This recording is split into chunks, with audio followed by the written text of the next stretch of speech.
Hello and welcome on into what we like to call Sickos Thursday on the College Basketball Preview Show. I am Joe Tansey. Up in next to me is Ryan Coyle. Beneath me, Mark Henry Jr. We have assembled what is, I think, the Sickos Avengers here at Fox Sports The Gambler for college basketball, and it couldn't be a better night to get things rolling with just mid-majors, only one real top 25 game to talk about. But before we get into all the sickness, there's two blue bloods that we have to talk about from last night. One of them's Duke, one of them's Kentucky. Duke, pretty powerful win on the road at Miami, a team that is nowhere close to making the tournament this year. And Kentucky, we thought they could play defense. We thought everything was good, and they lose on the road to LSU. I'll open the floor with both you guys. What is more impressive or more concerning, or I guess the biggest headline? Is it Duke winning that big on the road and continuing to do so, or Kentucky slipping up at LSU? I'd start off with, I think, Duke kind of going in and dominating. That was a Miami team last night. I think that was their last chance, really, to have any chance of, hovering around the bubble and making some potential noises and at large. But what Duke's doing right now reminds me a lot of what they were doing last year. If you remember, they went into the ACC tournament hot, the NCAA tournament, and then they went in that second round game against Tennessee and got absolutely punked. And I'm still worried that this Duke team could potentially fall into that same trap where are they really that physical? Do they really have those guys that you need in a tight game down the stretch? Because Tennessee just completely manhandled them last year. And that image is still sticking in my head because it's a very similar team. But you can't deny that they're playing really well. And as the cliche says, that they're playing their best ball at the right time. Yeah, I tweeted it out. I think Duke's a legitimate national title contender. And the difference is how much more efficient their offense is. Last year, they were a good offense. They were 40th.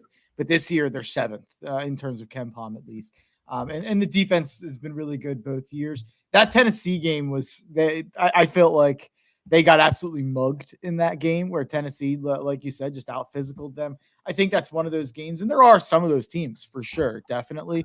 But, you're obviously going to have to avoid certain matchups. But I do think this team is a little bit more experienced, has a little bit more athleticism to go to, a little bit more go-to scoring outside of Filipowski. I think they're getting hot at the right time. I don't know. There's a chance they don't lose again until the tournament. Yeah, do you think they beat Carolina? They'll be favored to. I think in Duke, they're ranked over them right now with a loss to them on the road. So I have to imagine in Durham, they'll probably be like a 5-6 point favorite. Maybe I'm going too far there, but I think they'll be favored. I don't know if that high, but look, I think I agree with you on that. Now, Kentucky, look, we were so close to being fully in on Kentucky. I could probably still be convinced in a way to be fully in on Kentucky, but they've got to show me the consistency over these next few weeks. What about that game last night concerns either of you against LSU? Yeah, so I think LSU stinks. I think that's the concerning part. But I think you saw they were kind of turning the corner on defense. I tweeted out earlier in the week, I think two back-to-back games that they allowed 61 points combined. We're holding opponents to shooting less than 20% from three.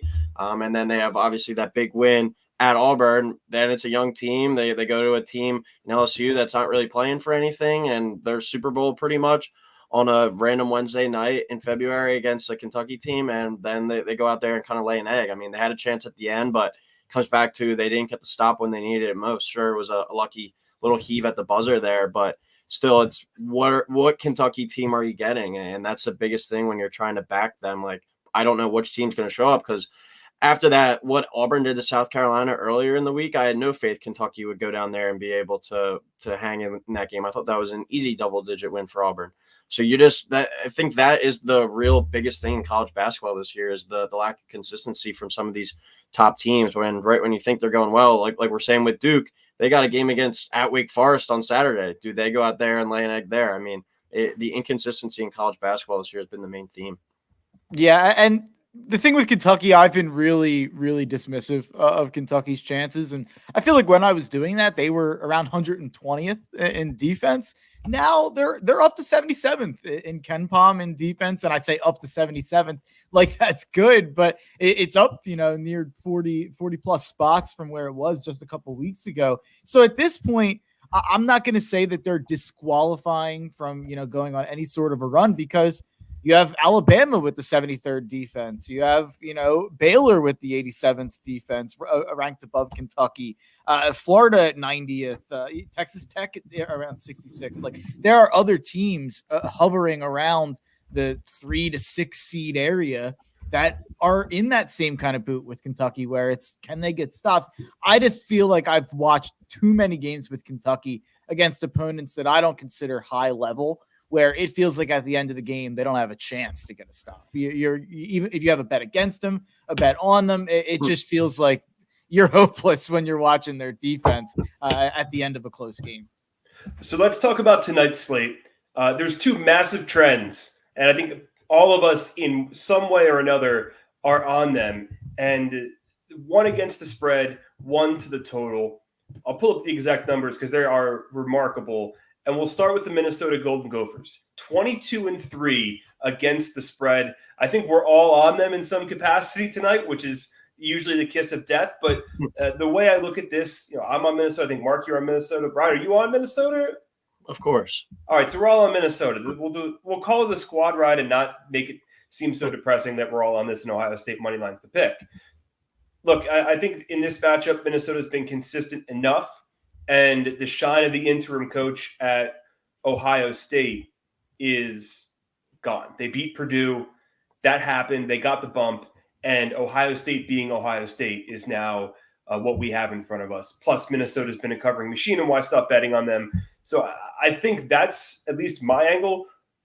Are we just auto betting them at this point, guys? Or are we doing it because of the matchup with Ohio State?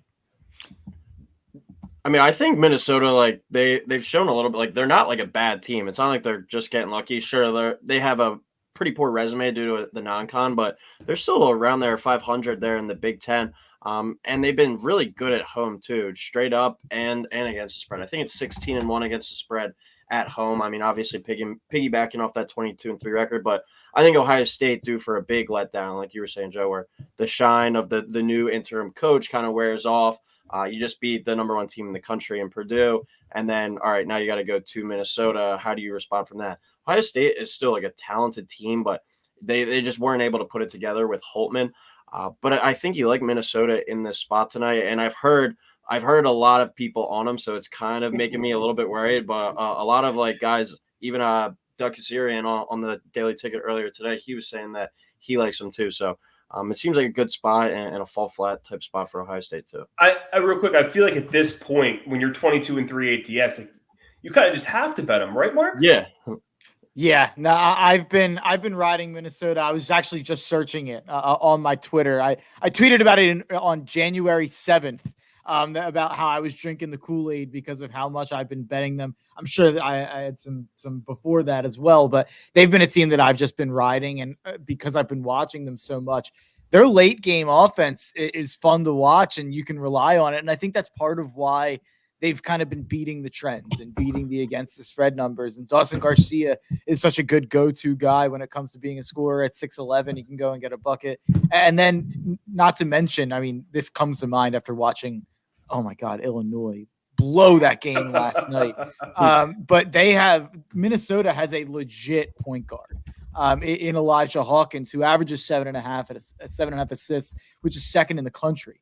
So you have a guy who can truly handle the keys of the card of the offense. He's not even looking to score. He's averaging 8 points a game. They have two other guards in double figures. And then obviously Dawson Garcia averaging close to 18 points per game. So you have those three guys who focus on scoring. You have the guy who's the distributor. It just feels like you have guys who know their role in that offense, and it settles out at the end of games. So talk to me, Mark, too, because I think you're on the total in this game too. You're double dipping. Yeah, I am double dipping here. I thought about, so Something that's been getting me in trouble with college basketball this year is going -3.5, and then I'll go Minnesota team total over 71.5. That's what I've been doing. And even sometimes when I'm right about one, it feels like I'm either wrong about the pace or wrong about the covering. So I tried to stay away from that. I thought about going Minnesota team total over 70.5. I would take a look at that. There are some pretty good numbers there. They've done that at least 5 of the last 6 games. They've even in their loss against Ohio State, in Ohio State, they scored 74 points, losing by 10. But that's really the basis behind it. The last time these two teams played wasn't a very close game. As I always say, close games drive overs. So you obviously have late game fouling and late game situations that drive points up. This was not a close game. This was not a fouling situation. And they still hit 158 when they played last time. And we get the number here at 138.5. I think that's a pretty good value considering both teams are pretty overwhelmingly on the good side of the over. Minnesota 14-11, Ohio State 14-12, Minnesota like 8-3 in their last 11. Really good at home to the over. So I think Minnesota has been an over machine a little bit for me, at least as of late. Let's talk about over machines. I like what you did there without even knowing it, Mark. The Wright State Raiders are in action, Ryan, and you and I have been printing money off of them all season. Look, I'm on the total. I have it at 161.5. You have 162. You're playing Detroit Mercy, one of the worst teams in college basketball. So quickly we forget about Detroit Mercy being the worst team in college basketball after making that the game of the year of the century a few weeks ago. This game a few weeks ago went 92-85. Look, Wright State just can't play any defense, and their offense is so efficient. And they're playing one of the worst teams in the country in Detroit.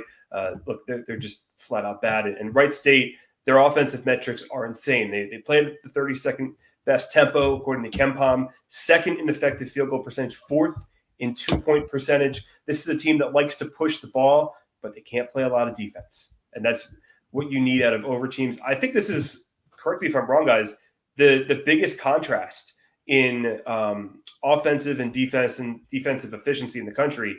They're 32nd in adjusted offensive efficiency, 350th in adjusted defensive efficiency. This is a team. It's a perfect combination for the overs. So I think you and I, Beef, are both on Wright State. But there's the second best team to the over as well. That's in action tonight, the Denver Pioneers. Why are we betting the over in the Denver South Dakota State game, Ryan? Yeah, so Denver, South Dakota State over 163. As you said, second best team in the country with the 18-6 record on the year to the over. They did go under last game, and I was looking it up. They have not gone under in back-to-back games since November. I think it was right after Thanksgiving, and that was the only time they went under in back-to-back games all year. So it's a team that we've seen them time and time again hit the over on the year. And this is a team consistently playing in the 80s and 90s. Very fast-paced team in South Dakota State, as we know, too. A team that likes to go and spray some threes. So I think this is one, or their total is usually a little bit higher than this. They're sometimes up like a 166, 167, and they've been hitting that over all year. So going with that, Denver, South Dakota State over 163. They're right there with Wright State for me, where if either of those two teams are playing, it's just an auto bet for the over. If Wright State and Denver played, would the total be like 180? Well, we're going to see something similar on Saturday when Kentucky and Alabama play. I mean, that might be like 179.5 or something like that. Let's talk about actual good mid-major teams and one. Sam Houston State. We getting the Sam Houston State? Is that what we're doing? We aren't, but I think there's a team. Not yet at least. I'm sure. Not yet at least, but I think there's one team that you and I, Mark, are both on tonight. And that's flying really under the radar and potentially a team we can keep an eye on in March as the Sun Belt champion. That's the Appalachian State Mountaineers, a team, a school we associate so much with football over the past 20 years. But they're 22-5 outright in the Sun Belt, one of the best defenses in the country. And this is what stands out to me now. They can kind of build their resume up because they play the next 4 games, their final 4 regular season games, which it sounds really hard and really, gut-wrenching to say. We're already at that point in the season. But they play Old Dominion twice, Marshall and Arkansas State. This feels like a cruise to the finish for them. Old Dominion, one of the worst teams in the Sun Belt. Look, I'm on App State -8.5. Mark, you tell me why you're on App State -8.5. I assume it's pretty much the same reason, though. Yeah, it has. You said that they're one of the worst teams in the Sun Belt. I'm not going to say they're one of the worst teams in the country, but they're in the bottom 10% probably. They are really bad, Old Dominion. So it has just as much to do with Old Dominion as it does to do with App State. Old Dominion has the 303rd best offense, according to Ken Palm. They are 6-19-1 against the spread, third worst team against the spread in the country. But yeah.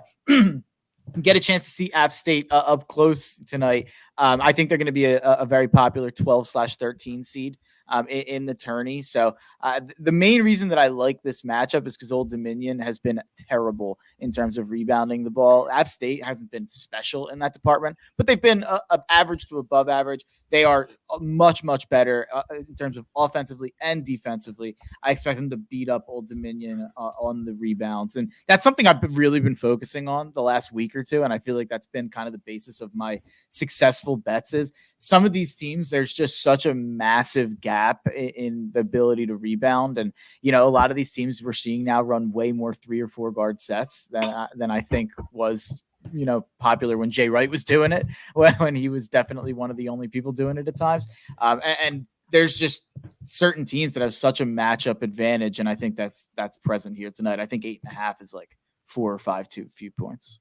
Real quick, do we have any 6:30 bets? I have one. Do you guys have any in the 6:30 games? No. All right, so I'll go real quick. UMass Lowell minus 8.5 against Binghamton over in the America East, which, by the way, they changed their logo this week, and it looks like an interstate sign. Not a fan, but I digress. This is a team, UMass Lowell, that beat Binghamton by 20 points early on in the season.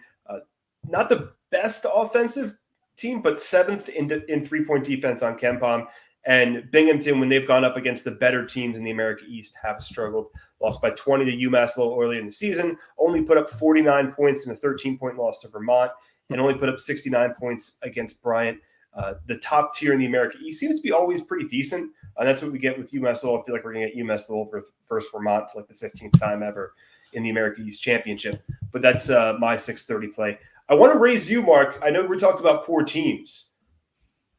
I have an opponent that I'm fading tonight that's even worse than Old Dominion. Potentially one of the worst teams in the entire country, the Lindenwood Lions. So I'm on UT Martin minus the 9.5. One of the better teams in the OVC. Look, Lindenwood's just straight up bad. They're in the middle of that transition process from the lower divisions. Their last 5 games, they're on a 5-game losing streak. Lost all of those games by 8+.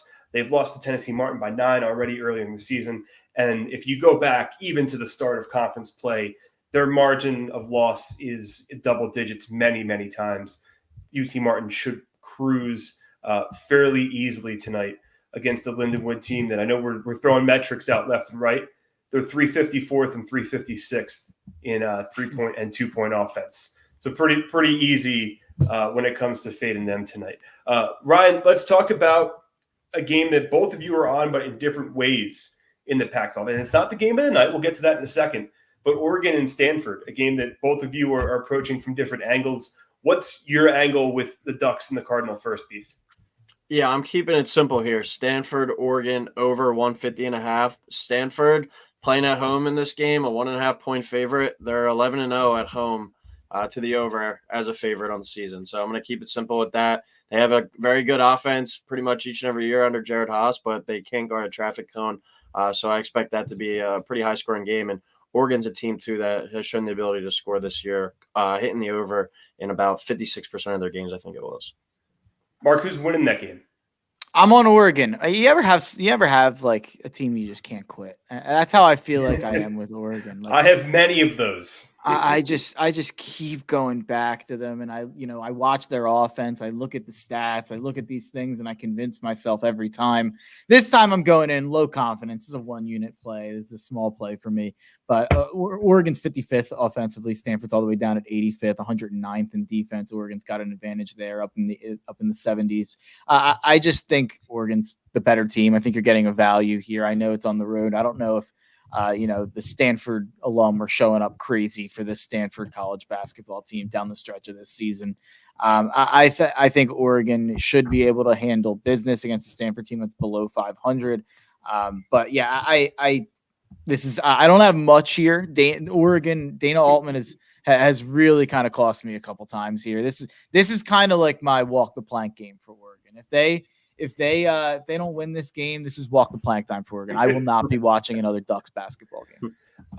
Let's talk about the Pac-12. I hate that it's the last year of Pac-12 basketball. It's just so miserable. All the good teams are pretty bad that you expect, like Oregon, like Stanford, like the two Los Angeles teams. The one team that is just carrying water for this conference is Arizona, and they play in the marquee game of the night at 11 o'clock on FS1 against Washington State. It's such a bummer. I know Washington State wasn't supposed to be good, or at least this good, and I know that the broadcast schedules are made in advance. But, man, it's such a bummer that this is a big game, and it's probably going to be stuck on guys that are calling this from a monitor. But anyway, Wazoo, I watched actually the majority of their game over the weekend. I think I'm going to fall in love with them. I look at them, and they've got a freshman guard in Miles Rice, who's one of the better scorers you probably don't know about in the country. They've got some height, and this is a team that, look, I'm not going to say they're going to win against Arizona tonight because that's a really difficult task, but I think they can at least push the pace with them with their guard play. So I look at this game. Look, Arizona's 15th in adjusted tempo on KenPom. Arizona is going to dictate how this game goes. It's at home. I'm on the over in this one. I got it at 150.5. I think this is a game that, look, Arizona's probably going to score in the 80s. And if Wazoo can get us to that 65-70 mark, I think we'll be okay. And it's a good test for them, too. I know nobody's going to watch this game because it's 11 o'clock on FS1 and Bill Walton's not calling the game. But I keep an eye on Washington State as that 11, 12, 13 type team that could do some damage to a team that I guess maybe takes them for granted. It's kind of in the mold of what we just talked about a little bit earlier with Appalachian State. I've actually even seen them ranked as like an 8-9 in some bracketology stuff, Wazoo. So, they're definitely an interesting team down the line. And yet Arizona's favored by a ton here tonight. Yep. And it just feels like every Arizona game, I said it in our group chat, feels like Vegas thinks Arizona's cutting down the nets. Like every game, they just have this massive spread. And I know that a lot of the teams they play out west aren't the best, and it's not the best Pac-12 this year. But Arizona's a really good team. I guess I don't have much on this game. I would lean Washington State, to be honest. I set this line like around 9.5. So once it was in double digits, I definitely lean Wazoo. I'm staying away though out of respect to Arizona because they can really put it on teams when they get rolling. How many teams? I guess if we were doing an activity, not the best teams in the country, but if you had to make you had to give a top 5 to someone or a top 10, and the winner, the national champion, had to be on that, or else some punishment, whatever, insert punishment. How many teams are you putting in front of Arizona on that list? Probably 3 at most. Yeah, I don't think it's many for me. It's like 2 I'd probably say 4. UConn, Purdue, Houston. And Tennessee's still. I don't know why I'm such a believer this year. Get Purdue and Tennessee out. Matt Painter's not going to piss on my leg and tell me in all fairness, though, Arizona's got a really bad track record too. That's fair. Tommy Lloyd's is a little bit of a smaller sample size. It's like Miles Simon isn't walking out of that door. That's fair. It's only I don't want to assign a previous 10 years kind of failures, and Arizona has went deep into tournaments in recently, deeper than Purdue has. But I don't want to assign the previous. But if you just look at Tommy Lloyd, that I can't lie, Arizona was my pick to win the whole thing last year. So for them to lose to Princeton, it has me kind of a little gun shy with Arizona. I can't lie. I do think Caleb Love is a difference maker in terms of last year's team to this year's team. So I do think that's kind of getting me a little bit closer to fully buying in. But I'd be lying if I said those skeletons in Arizona's closet don't play into my thoughts. I just think it's like I said, a smaller sample size of those skeletons in the closet. And real quick, I want to ask. This is totally a kind of a tangent, but you said you were sad about the Pac-12 going. Mhm. Hot take, I'm happy it's gone. The Pac-12 network is a thief of joy. It makes me have to go illegally stream stuff. Give me everything available on all the streaming things that I have. The only thing I can't get is of the Pac-12 network. I'm sick of it. Get it out of here. I have the Pac-12 network. You lucky duck. I introduced myself as one of the 5 people east of the Mississippi with the Pac-12 network. Real quick, because we got to wrap it up, Luke and I coming up next with some Phillies talk. So let's run through our cards real quick. Just give me the full slate and I guess a quick blurb on the games we didn't hit. Ryan, start with you. What's on your card tonight? All right, so Minnesota -3, as we talked on, 22-3 against the spread. We're going to the America East next. Vermont, Albany, under 145. Vermont, 11-1 to the under in conference play, 18-7 on the year to the under. Gardner-Webb, Radford, over 143.5. The 2 best teams to the over in the Big South, and Radford's defense been really struggling recently. 99, 85, and 76 points over their last 3. Stanford, Oregon, over 150.5. Wright State, Detroit, over 162. Denver, South Dakota State, over 163. And then last 2, Eastern Illinois, Tennessee State, under 135. That's Eastern gross. Illinois, 16-5-2 to the under. And then we'll go Western Illinois versus Morehead State, under 129 as well. Western Illinois, 18-5 to the under. One of the slower-paced teams in the country. Wrapping it up there with the Leathernecks. That's a huge game in the OVC, by the way. Morehead State against Western. I didn't know Western Illinois was that close to the top of the OVC. Yeah, I think there's like 4. I think there's like 4 teams on top of the OVC right now, which I think is usually the first conference tournament to finish. We'll get into that another week. Mark, shoot us with your full card. Shout out Kenneth Fareed, Morehead State. Yes. But running down my card, we hit 4 of the 5, but App State -8.5, Minnesota -3.5. Got a little bit of a bad line there. Over 138.5, Ohio State, Minnesota. Oregon Pick'em, I touched on, got a little bit of a bad line there as well. And then my last one that we didn't talk about, the money is in the dumpster. Sam Houston State on the Pick'em at New Mexico State. These are 2 bad teams, but one team is about 100 spots higher in offensive efficiency. I think that they're going to be able to handle business. They have 3 scorers better than New Mexico State's best scorer. New Mexico State has 1 scorer above 9 points per game. I just think that's a bad offense right there. So give me Sam Houston State, the Bearcats with a K. Bearcats the K. Got to make sure you get the K. I'm on UMass Lowell -8.5. That just tipped. Wright State over 161.5 against Detroit. App State -8.5. North Alabama and Eastern Kentucky. This is probably my grossest pick of the night. Over 154.5. I'm on Minnesota. I'm on UT Martin. We talked about the Wazoo Arizona over. I'm also on the Gonzaga Portland over 163.5. Gonzaga might hang 100 on the Pilots tonight, and Louisiana Tech -1.5 at UAB. Thank you, everyone, for joining us. Another beautiful Sickos Thursday in the book. You'll be seeing a lot more from the 3 of us over the next few weeks. Together, partners, whatever it may be. A lot more college basketball content coming your way. We're back Monday with some futures talk and preview of the week ahead. For Ryan Coyle, for Mark Henry Jr., I am Joe Tansey. Thank you, everybody, for tuning in, and good luck on your plays tonight.